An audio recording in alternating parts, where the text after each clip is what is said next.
Gaafa jarrachi ga'uu dabareen akka carraa taraan kan gabrichaati namni taa'u baalarraa jedheen kaadimtichi saammatti dhiyaannerra yaa hamiral muuminiin taa'uun ta'u asirraa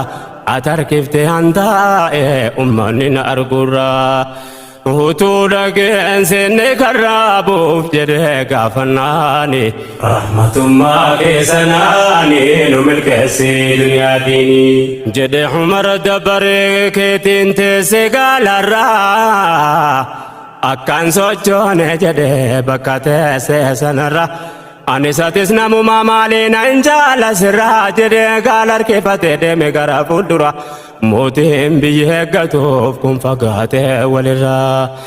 nama akkanaatu ardeerraa jiraatee dabre duraani rahmatummaa keessanaani nu milkeessi duniyaatiin.